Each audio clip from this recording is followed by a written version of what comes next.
Shalom God Lovers, kasih Tuhan bagi kita tidak dapat kita ukur, dalamnya tidak dapat kita selami. Mari hari ini kita pandang wajah Tuhan dan masuk dalam hadirat Tuhan lebih lagi. Hanya dekat kasih-Mu Bapa, jiwaku pun tentram. Engkau menerimaku dengan sepenuhnya, walau dunia melihat rupa,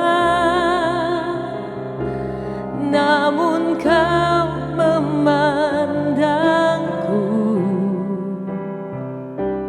sampai kedalaman hatiku.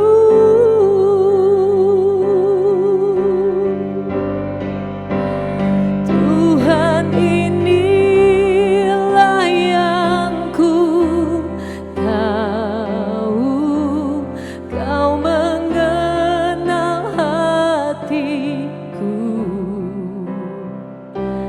jauh melebihi semua yang terdekat sekalipun. Tuhan, inilah yang ku mau, Kau menjaga hatiku supaya kehidupan memancar senantiasa.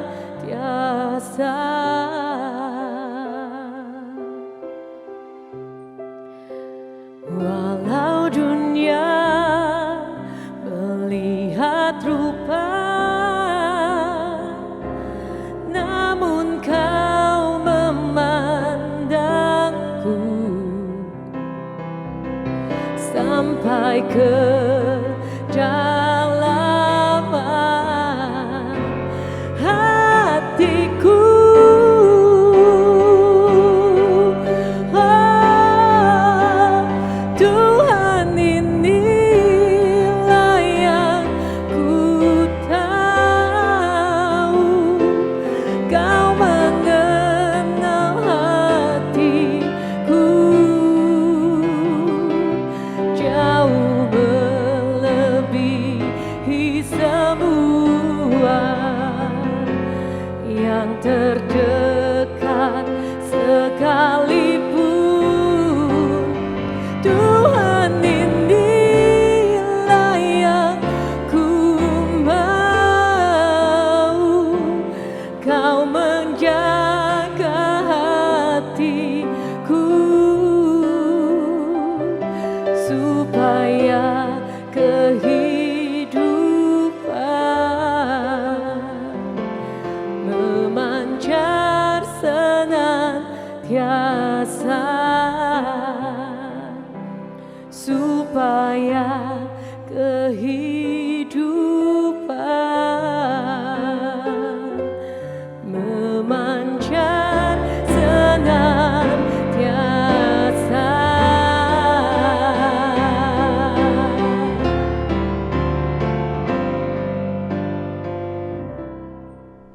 Shalom God Lovers, bertemu kembali dalam program Words from Heaven.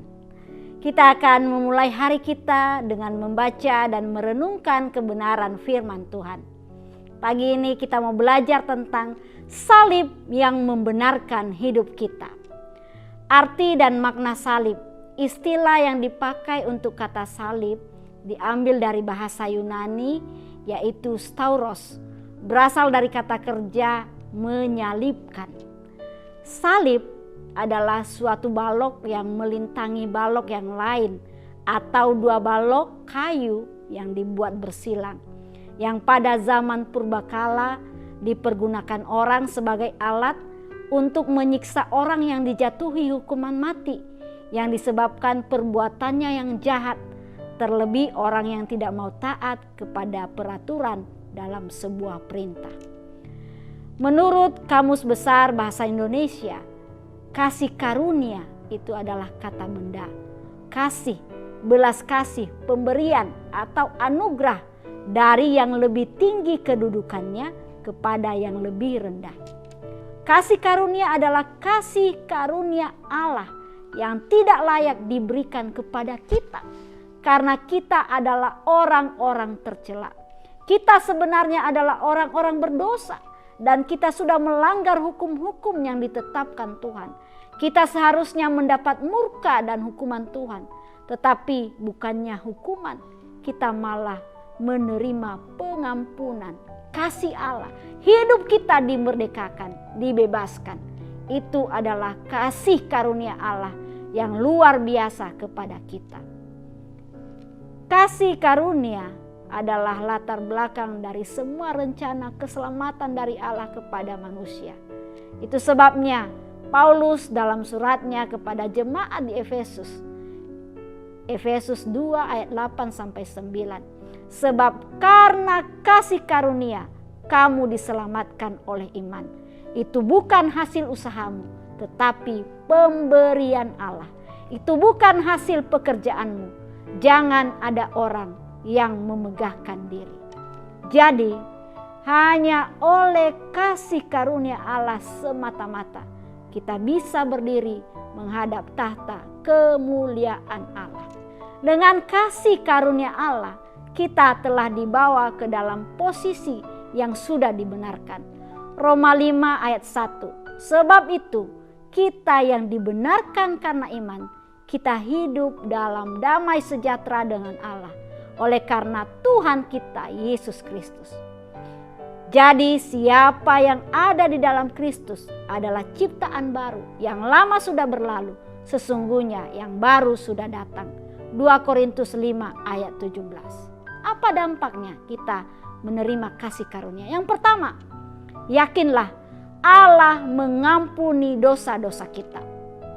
Louis Palau pernah menyimpan kepahitan terhadap 4 orang pamannya karena mereka telah menyebabkan dia hidup dalam penderitaan selama 20 tahun.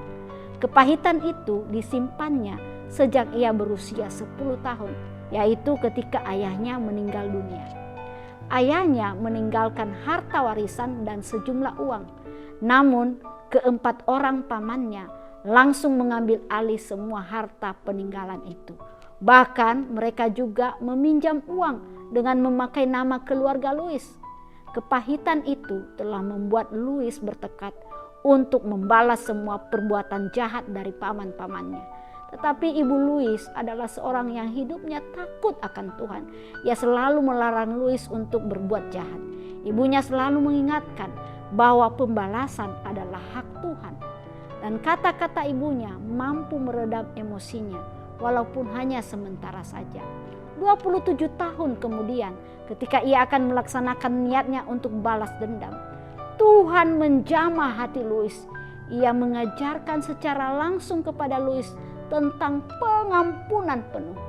Jamahan Tuhan yang luar biasa itu mampu menghancurkan kebencian yang ada di dalam hati Louis yang selama ini sudah membatu, sehingga ia menjadi pengajar yang menyerukan bahwa setiap orang harus melepaskan pengampunan penuh dan selebihnya percaya bahwa Tuhan pasti memberikan keadilan.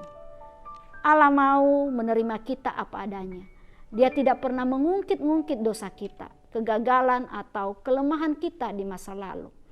Percayalah, Tuhan mau menerima kita apa adanya. Tuhan tidak memandang masa lalu kita seburuk apapun. Ya, dosa yang kita lakukan, Tuhan mau mengampuni kita. Yang kedua, Allah menolong kita tepat pada waktunya.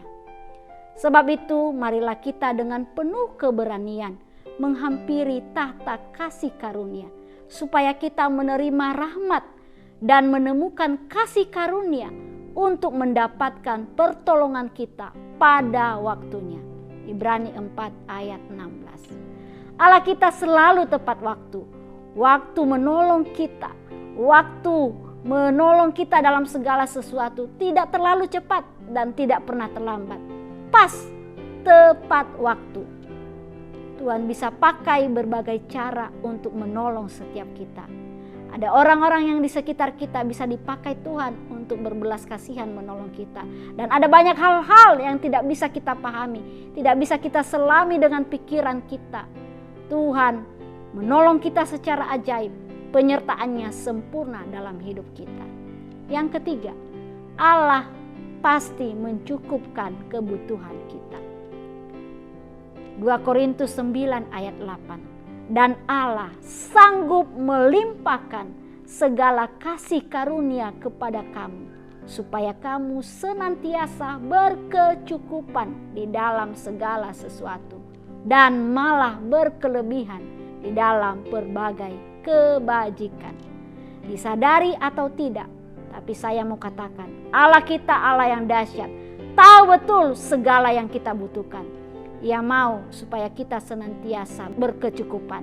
Ini tidak hanya bicara tentang uang, harta, atau kekayaan, tapi ini bicara dalam segala sesuatu.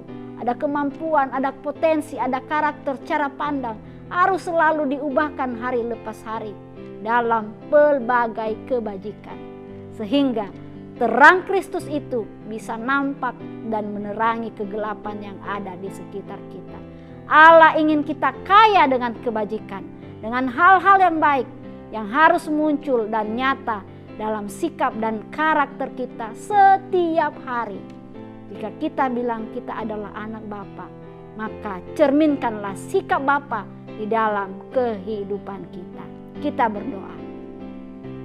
Terima kasih Bapa yang baik. Kami bersyukur salib Kristus sudah membenarkan kami dan sudah mengangkat kami dari lumpur dosa, sudah menerima kami apa adanya kami. Terima kasih Tuhan untuk pemulihan, terima kasih untuk kemerdekaan yang Tuhan nyatakan di dalam kehidupan kami. Kami serahkan hidup kami sepanjang hari ini di dalam tangan Tuhan yang penuh kuasa. Dalam nama Tuhan Yesus kami berdoa dan mengucap syukur. Amin. God lovers, jika Anda diberkati dengan renungan ini, bagikanlah ini kepada saudara, kerabat, teman-teman, dan siapa saja supaya mereka juga diberkati. Terima kasih. Tuhan Yesus memberkati.